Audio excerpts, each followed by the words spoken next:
Hi, I'm Robert Hussey. I'm a product manager for our production bulldozers at Komatsu North America. Today we are highlighting our teleoperation system on our D475A-8. So teleoperation is the ability to control the machine just like an operator would, except for that operator is outside of the cab. I think customers are surprised with how simple it is.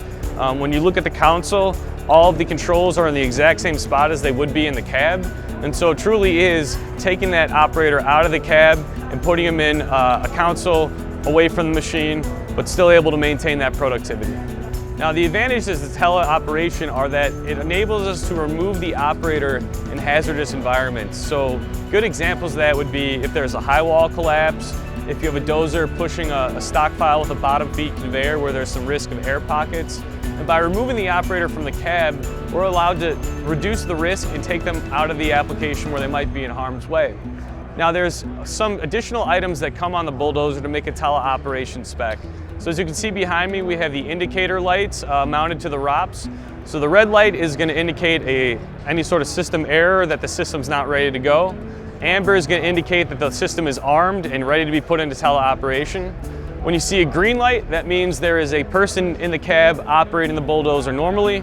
And when that blue light comes on, there's no operator in the cab and it's being teleoperated from the console.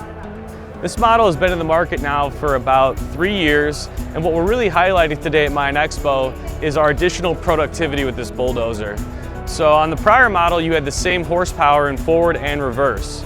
Now on this model, we have 11% more horsepower when we go into reverse.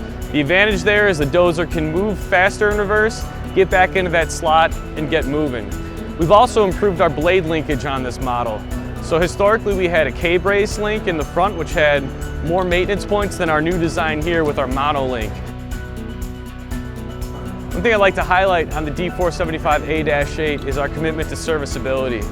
So at the rear of the machine we have our ports for hydraulic oil, transmission oil, engine oil, and coolant.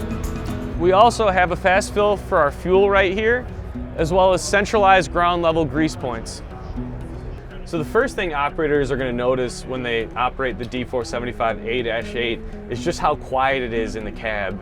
We have a sealed cab and we have increased the size of the cab mounts to reduce that vibration so that it doesn't end up shaking the operator. We have a heated and ventilated air suspension operator seat, which provides really good comfort while you're traveling and doing work. You'll notice here we have our fingertip steering system. This is now standard for North America. And our dozers are very simple to operate. You control the machine and its travel path with your left hand, and with your right hand, you operate the work equipment. So if I want to steer to the right, I just simply pull the paddle back, and I'm going to be steering to the right. Similarly, to steer to the left, just pull the left paddle back. Nice and easy. Everything is very accessible for the operators. A nice, cool cab.